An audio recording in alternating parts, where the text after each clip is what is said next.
La Areu. Bueno, yo probé al revés que Lareu. Lareu estuvo mucho más acertado que yo. Lareu le puso una placa, no me acuerdo cómo se llama, Friendly, algo así, que es una heladera, va frío, el cuenta vuelta, y le daba buen Peltier. resultado. Yo hice al revés. Peltier. Peltier se llama. ¿Cómo? Peltier. Peltier. Bueno, yo hice al revés, sin saber, le puse calefacción adentro del cuenta vuelta. Entonces, lo llevaba a 40 grados, antes de largar el PC, digamos, lo llevaba, le ponía unos calentadores adentro y tenía un termómetro de heladera dentro del cuentavuelta. Entonces lo llevaba a 40 grados, más o menos, pero no me daba resultado, no me repetía tampoco. Y un día hablando con César, me dijo, no, Lo cocinabas. Hay que bueno, porque los velocímetros libres, en la época que corrían los velocímetros libres, que eran, los calefaccionaban para llevarlo siempre a la misma temperatura. Entonces yo quise usar la misma técnica, ¿viste? Cuando los velocímetros libres no eran como los de ahora, que son mediante un sensor y un generador de pulso, sino que eran, Carlito, explícame vos, que la tenés más clara con el tema de los velocímetros libres de antes eran cuentavueltas de motores de avión. Y eso tenían un resorte que, lo mismo que los cuentavueltas de antes, salvo el nuevo del motor paso a paso, tienen un resorte que hace volver la aguja a cero. O sea, la resistencia, tiene que vencer la resistencia de ese resorte para que la aguja empiece a girar. Y bueno, a diferencia de temperatura, ese resorte se estiraba, se dilataba o se contraía, y ahí es donde teníamos la diferencia en las velocidades. Defendete, Jorge, del texto ese. Sí, ese es uno de mis pilotos. Pachaco es uno de mis pilotos. A veces corro con Daniel Rossi, a veces corro con Pachaco. Y me dice que está lleno de imanes, porque yo para disimular. Todas las calcamonías le puse imanes para no pegarlas en la chapa del auto. Le puse imanes para no arruinar la pintura del auto. Me dice. Entonces dice que que el auto mío está lleno de imanes por todos lados, ¿es cierto? Ahora, yo voy a hacer una pregunta a ver si me la responden. En GPA, corriendo a velocímetro, se puede incorporar otro velocímetro, ¿verdad? Fuera del original del auto. Sí. ¿Por qué todos nos hemos pasado tanto a los ex regularistas, a los cuentavueltas, y nunca nadie probó con un buen velocímetro? Buena pregunta, buenísima. Vos sabés que yo también siempre me lo replanteé ese, digo, ¿qué estamos renegando? Porque claro, cuando vimos la lectura de los cuentavueltas, dijimos, está perfecto, podemos, digamos, tener mucho mejor corrección. Pero cuando empezamos a renegar con la no repetición, bueno, yo siempre me lo pregunté. Lo que pasa es que no es fácil tampoco conseguir un velocímetro y que repita también perfecto. Pero muy buena la pregunta. No, en realidad lo que tendría que hacer alguna de estas empresas que se dedican es hacer un velocímetro más o menos de las mismas características que los cuentavueltas estos, y entonces me parece que es mucho más seguro, por lo menos. Néstor, perdón. Sí. El tema es que el velocímetro por reglamento tiene que tomar de la tripa. Entonces, no sería un motor paso a paso, tendría que tener algo intermedio, tendrías que tener un generador de pulso. Entonces, yo he visto tripulaciones de velocímetro que muy bien lo hacen, cuando les toca ir a Nogolí o a algún lado, tienen velocímetro, porque imagínate llevar las RPM segunda, tercera. Es imposible. Es imposible. Entonces ahí agarran la camarita, la enfocan, tienen un doble entrada, enfocan al velocímetro. Claro, lo que pasa que sea, tratan de llevar el velocímetro. Total, van a penalizar en Nogolí a lo loco, ¿viste? Claro, lo que pasa que no reemplaza el cuenta revoluciones en el plano, ¿eh? En el plano, con el cuenta revoluciones van planchadísimos. Sí, seguro. Eso es así. Aparte, en el velocímetro también tenemos el problema de la temperatura. Sí, eso sí. Aparte de la tripa, de la vibración, que la aguja no se queda estable por problema de la tripa, también tenemos el problema de la temperatura. Y con un reductor, como se usaba antes, de tripa cortita, pero el reductor se usaba para los que tenían salida americana, para el Para los Falcon, el milleros. Chevrolet, Sí, todo claro. eso. Sí, los milleros, Los ¿no? milleros, exactamente. Era algo así, sí. Sí. En Bueno, el está bien. el odómetro de 404, que trae el imán con el resortecito, la plaqueta con el imán a la tripa, el cuentavuelta, si uno lo regula bien y lo pone a la distancia correcta, es muy preciso. El velocímetro, digo. El velocímetro es... ¿Por qué no? El Jäger no repite nunca. El Siap sí, Pero pero el Jäger además, no repite. además, Freddy, la lectura se te viene abajo un montón. Nosotros con el cuentavuelta estamos corrigiendo. No, una cosa es la precisión de lectura del cuentavuelta grande de 10 centímetros, es una cosa que no tiene, estamos totalmente de acuerdo en eso. Pero vos le podés poner la cámara al velocímetro. Al velocímetro. Sí. Sí, pero nosotros le estamos poniendo la cámara de cuentavuelta que ya es grandote, por sí. Así bueno, que... por eso, uno se la puede... Sí. Poner un velocímetro de una Coupé 1500, por ejemplo, que está marcado cada 2 kilómetros, que tiene una aguja blanca, finita, poner una buena cámara, si el velocímetro ese anda bien, y no sé qué conviene. Por eso yo... Pero ¿Palermo no les hace los velocímetros también? Con el tacho, ¿Palermo no les hace los velocímetros con el tacho de grande y con la escala? Sé de algunos que andan bien y de algunos que no andan bien, ¿viste? Jax, tu micrófono está prendido, Jax. ¿Aló? ¿Sí? ¿Me escuchás? Sí. Sí, mire, como todos también corrimos velocímetro y muchos hicimos muchas experiencias con una cosa y la otra. Corrimos con el tacómetro, que es el RPM a bobina, luego creo que fui uno de los primeros que empezó a probar los tacómetros saltitos, que son con los motorcitos, y entre el medio nosotros hicimos la prueba de colocar un velocímetro de Palermo, por citar una marca, junto con los tacómetros, y correr varias carreras así.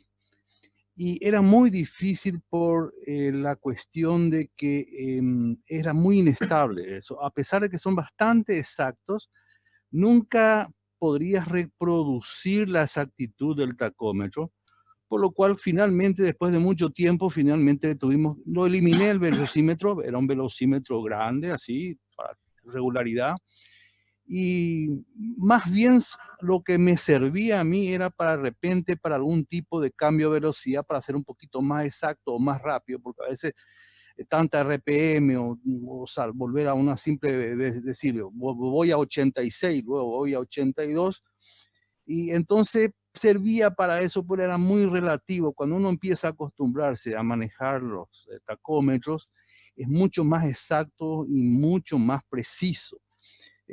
No hay que olvidar que las tripas tienen también su juego con la caja y un montón de elementos que hace que realmente sea de muy poca utilidad utilizarlo para mí, aspecto mucho menos preciso, utilizar un velocímetro, por más que sea de los más sofisticados, para llegar a una precisión, sobre todo en carreras de GPA, donde tenés pocas puntos específicos para cambiar o para hacer los cambios y el tiempo exacto.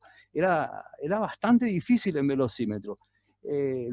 Luego, evidentemente, es un poquito más sencillo, tal vez en odómetro, pero en velocímetro desde luego, tener simplemente que mirar dos cosas o empezar a ver cuál es lo mejor. Muchas cosas se solucionaron con la camarita, con la pantalla, ¿verdad? Que nos da mucha más precisión y al momento que uno lo va manejando con el tiempo, se hace mucho más fácil. Ahora, al inicio, sí, los asaltitos, que lo llamamos nosotros los tacómetros asaltitos, y sobre todo los Peugeot tienen un problema que es las interferencias. Fue un problema bastante difícil de solucionar, porque si bien lo van repitiendo, de repente hace que hagan ciertos temblores que a uno los lleva a no saber exactamente poder manejarlo. Y puedo decirlo que al principio esos temblores eran... 50 kilómetros. No, tacómetros son los RPM. Ok. Ahora está hablando del RPM saltito. Exactamente. Ahora que le lo llamamos saltito. Ta, ta, ta. Entonces, eso sí, al principio tenían mucho movimiento y eran totalmente, no podíamos manejar ese tema. Y luego de mucho trabajo y investigación y todo ese tipo de cosas, nos dimos cuenta que el rotor del distribuidor, cuando el componente está muy cerca de él, le transmite una interferencia que es prácticamente imposible de quitarlo. Entonces tuvimos que encontrar un mecanismo para alejar tanto el distribuidor como el módulo, y de manera a poder que esa interferencia no produzca una reentrada a nuestro tacómetro a saltitos. Y a muchos inclusive en un momento dado lo conectaban directamente a una batería independiente, pero así todo, y llegamos a tratar de hacerlo así, llega a tener varias variantes. Y hay una cosa interesante, que de repente uno termina un PC y lo apaga el motor y lo vuelve a encender porque hay 10 o 15 minutos de diferencia, y la calibración de ese, y eso hasta ahora, no es la misma. Modifica totalmente, y a veces nos llegó a modificar hasta de 300 RPM. Entonces, sí, 300 RPM. Sí, es una, y yo me decía, estamos mal, ¿cómo que estamos en nuestra velocidad? Estamos casi 300 o 200 RPM. Entonces, teníamos que volver a cortarlo, tenemos un cortacorriente especial para eso, volver a reiniciarlo, y luego se reinicia él solo nuevamente, y vuelve increíblemente, a veces, 1 o 2 veces, vuelve a más o menos a la calibración con el cual estábamos llevando el vehículo. Es una cosa que fuimos viendo, inclusive comparamos 2 o inclusive 3 tacómetros de saltito, fuimos cambiando, y todos hacen el mismo problema, prácticamente el mismo problema. La calibración al cero es un problema a veces que se da en todos los tacómetros, y algunos te dan 20 o 30 más o 20 o 30 menos de una velocidad que vos ya la tenés conocida. Poner 80 a 3000 RPM, de repente te marca 350, 340, 380, te puede marcar cualquier cosa. Pero eso podemos solucionarlo con una llave de corte, volver a reiniciarlo, a veces 1, 2, 3 veces, hasta que te reinicie al punto más o menos que vos equilibrado que vos lo estabas manejando. Son pequeñas experiencias que tuvimos, que a lo mejor lo comparto con ustedes, a lo mejor les es útil o no. No sé si tuvieron ustedes la misma experiencia, pero les cuento que es lo que tuvimos con ese tipo de RPM. Jax, en Sí. el 4.4 nosotros, yo cuando empecé a correr, corría con Puma, el Puma negro, los viejos Pumas, no los grises, no los plateados de aluminio, y no entendíamos qué pasaba cuando uno ponía la hora de largada de PC, que se tiene que largar solo. Cuando uno arrancaba el auto, ¡pum!, se disparaban solos. Hasta que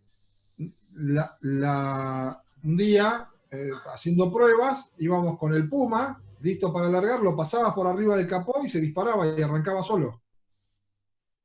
Es tal violenta, el 4.4, le pusimos filtros, cambiamos los cables de bujía, le cambiamos el rotor de la bobina, es lo peor que hay en el 404. Mira, te cuento que una vez hasta cambiamos el motor nosotros. Todo cambiamos, todo. Llegamos a cambiar un motor entero, te puedo mostrar fotos, y nos repitió exactamente la misma cosa, hasta que volvimos a colocar el motor. Mira, es una locura, te vuelve totalmente psicótico ese tema. Bueno, nosotros terminamos con una batería de gel abajo del asiento mío. La misma cosa. Habría que poner algún rotor con una resistencia de los que vienen en los motores nuevos. A mi compañero, el otro piloto, Daniel Rossi, que me gustaría que él le haga algún comentario con respecto al cuentavuelta de motor a saltito. Daniel, ¿tenés el micrófono habilitado? ¿Quién? Daniel Rossi. Daniel Rossi. ¿Verdad que lo busco y lo habilito? No, pero lo veo que está habilitado. Pero no, se ve que está con la foto de él, pero no está. Sí, está habilitado. Dice Daniel Omar Rossi. Sí, pero no, se ve que no está. Dice Daniel Omar Rossi se fue al baño. Sí, no, a esta hora Cachete ya se fue a dormir. Ahora, una cuestión... o sea, con esto termino. estábamos en azul y, viste, veníamos inclusive de haber ganado en Paraguay con el cuentavuelta el viejo. Y Pero puse está el motor a mirando. saltito y nos fuimos azul. La Y- cara está fija de Rossi, ¿eh? Sí, se ve que se fue al baño. Y cuando llegamos al final de la primera etapa, que creo que fue en, como es, donde eran los Emiliosi, me parece que era ahí, como es, no me acuerdo dónde fue la final de la primera etapa en azul, dijo, no manejo más, con este cuenta vuelta no manejo más, no quería manejar más. Y a la vuelta dijo, sacáselo, porque no lo quería manejar más, estaba enojadísimo. Se volvió loco, y lo saqué y no lo usamos nunca más. Sí. Lo mandé porque no, lo mandé una vez a Buenos Aires, vino igual, anda igual, pero es posible que sea lo que dice Jake, que haya algún problema eléctrico en el auto, Terrible, los que cuatro. haga ese efecto. Nos disparaba los dos Pumas, los disparaba. Tuvimos que poner hasta en los taqueadores cable antidesparasitario porque hacían de antena. Sí. Los cables de los taqueadores hacían de antena. Vos le enchufabas el taqueador al Puma, ¡pum! Se disparaba. Y sí, ¿qué pasa acá? Sí. No, son terribles. Finalmente muchas cosas solucionamos encontrando un distribuidor original, porque ¿qué ocurre? Los autos viejos se van utilizando y vamos cambiando los distribuidores más nuevos, y sobre todo cuando queremos colocarles distribuidores electrónicos, y los 505 generalmente venían todos ya electrónicamente, y hasta que encontramos uno que era el que producía, el rotor producía menos interferencia, igual producía, pero muchísimo menos que los antiguos, porque antes eran todos los 404, 504, eran más o menos todos iguales, y ahí pudimos, y separando eso, pusimos resistencia hasta de radio, todo lo que se te pueda imaginar, pero igual no podíamos eliminar, hasta que llegamos a encontrar ese punto medio, porque no hay que olvidar que manejar con un tacómetro, un RPM a bobina, que es más o menos estable, la aguja no se mueve, y pasar a otro que se te está moviendo permanentemente, que vos le tenés que ir buscando los puntos medios, es un aprendizaje que uno no lo va a tener en una carrera, en 2 carreras, en 3 carreras, es un aprendizaje con el tiempo, pero sí puedo garantizar que los tiempos y la exactitud que uno puede llevar a saltitos es mucho mejor que la antigua bobina. Eso es categórico, pero sí es difícil. A nosotros nos costó un año adaptarnos, y con prácticas, pero hasta que podemos encontrarle la vuelta de saber cuándo manejarlo en más, cuándo manejarlo en menos, es un aprendizaje básicamente, pero es cierto, nos volvió loco y a mí me volvió loco mucho tiempo y casi tiré 2 o 3 a la ruta, pero bueno, es una experiencia y que uno lo va aprendiendo. Muy bueno, Jay, la verdad que los datos que tiraste, buenísimos. Te agradezco, Jorge. Sí, Jorge, vos sabés lo que ha renegado Cravero con el 404 con esos cuentavueltas. Le pasaba lo que comentaba Jake, que un día Exactamente. probaba y al otro día él tenía siempre la misma diferencia, eran 900 metros por hora, que era más o menos 30 RPM, 33 RPM. Iba un día, probaba, iba, venía y tenía unos tiempos extraordinarios. Iba al otro día, o paraba el auto y arrancaba y tenía 900 metros de diferencia, casi 1 kilómetro.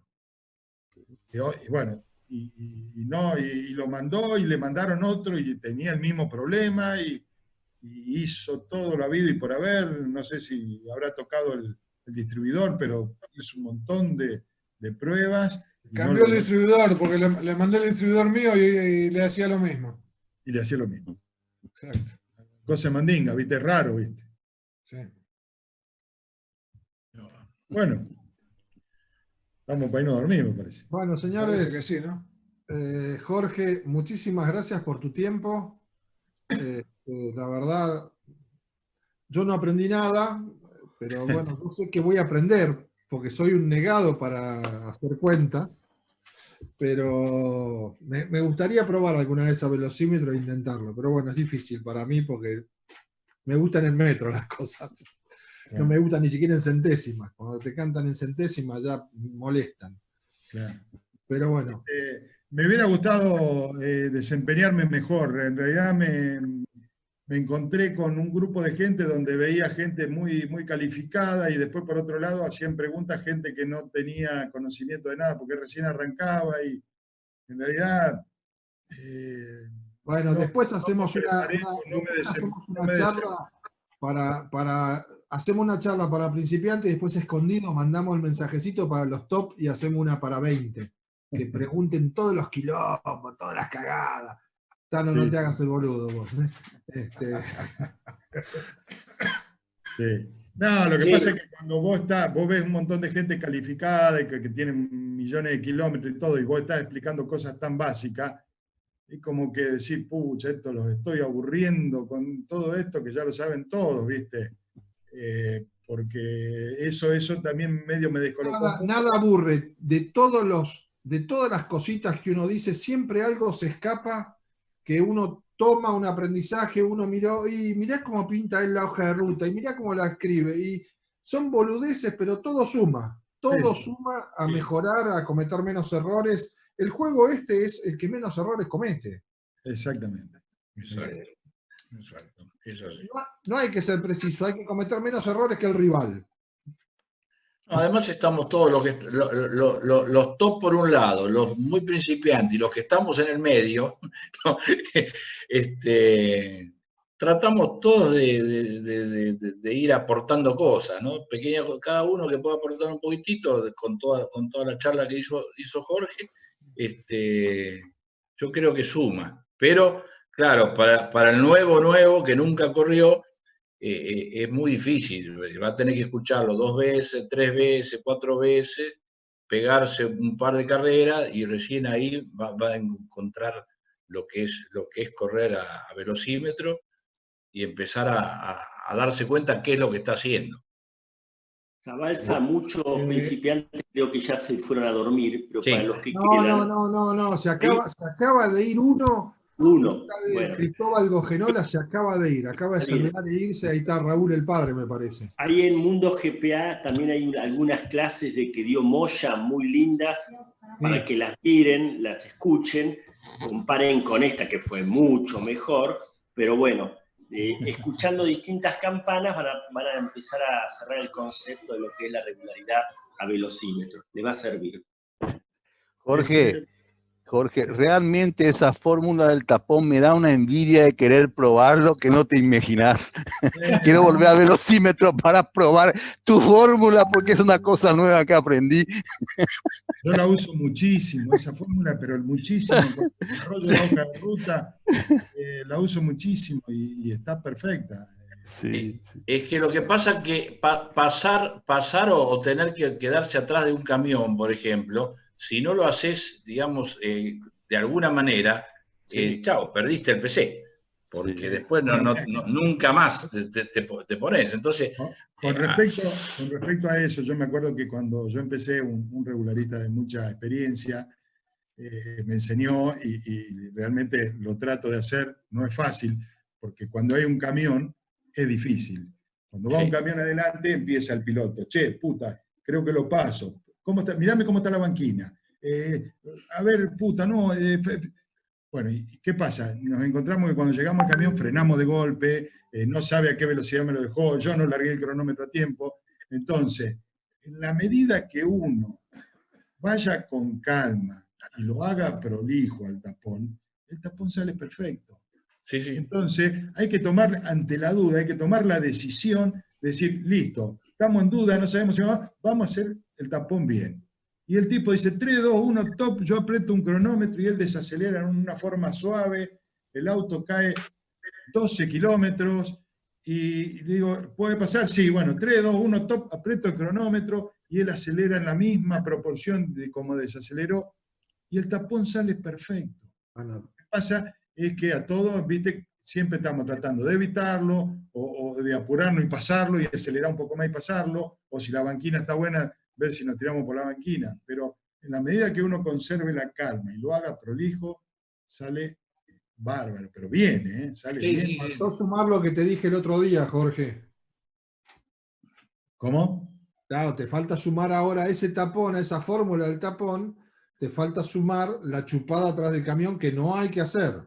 Claro, Sí. eso también te lleva para adelante, seguro. Y ya que está, poner un cambio de velocidad en el medio de pasar el camión. Yo le explicaba Ahí que de las horas nuestras de entrenamiento con Juan, de los 4.000 kilómetros de un febrero que hicimos en la ruta 197, ahí la que va a Zárate. 93. 93. Ahí hicimos, en un febrero hicimos 4.000 kilómetros en esa ruta. Estar chupado atrás de un camión te lleva 80 centímetros por kilómetro. Para adelante. Es violento. Entonces, con Juan la discusión era, no importaba si lograbas pasar al camión o no pasar al camión, pero no te quedes atrás del camión. O sea, si querés, abrite, quedate en la mano contraria esperando el momento oportuno, lo que quieras, desacelerar, pero que el viento te siga pegando siempre y que no te chupe el camión. Quedate más lejos del camión esperando una oportunidad para pasarlo, pero que el viento te siga pegando constante en el auto. Eso cambia un montón y uno no... Sí. Manuel Urrea no creo que esté de acuerdo con... Es lo mismo cuando, no solo cuando te quedás atrás, es lo mismo cuando pasás a un camión, a un colectivo, cuando lo estás pasando, cómo te frena. Pero se nota evidente eso. Bueno, ahí hay un amigo de un tal Oscar Zoraide que no está de acuerdo con nosotros. Bueno, allá él. Él lo niega, pero yo estoy seguro que con el acelerador o el freno va contrarrestando, o acelera un poquito si hay mucho viento, o lo frena, va peinando si hay viento a favor. No, es zorro viejo. Y es evidente que nosotros, por lo menos, cuando vamos en una bajada, yo tengo que desacelerar más o menos entre 20 y 40 RPM para mantener la velocidad. Una bajada convencional. Y en una subida tengo que darle un poquito más, entre 25 a 40 hasta 50 RPM más para mantener la velocidad. Eso no odómetro, porque nos vamos cantando 0,2, 3, 0,2. Sabemos que para llegar a eso tengo que subir ese RPM para mantener esa velocidad. Es cierto, podrán haber otros miles de factores, el resbalamiento, un montón de cosas, pero la realidad es que en la bajada tenemos que largar el acelerador y a la subir tenemos que acelerar. Eso nomás lo que nos importa, el resto es un poco teoría. Es más lo que hay que acelerar subiendo que lo que hay que desacelerar bajando. Así mismo. La proporción no es la misma. Bueno, ahora empezamos a aprender, ¿ves? Ahí empezó a ver. Y cambia con cada grado dependiente. Nosotros en el 4 lo voy a traer a Manuel y se va a llamar Derribando Mitos la charla. 7% dependiente, una pendiente de 7% en la montaña, que es una pendiente importante, a nosotros nos suma 7 centímetros por kilómetro. O sea, ¿qué me refiero a 7 centímetros por kilómetro? 70 centímetros por kilómetro. ¿A qué digo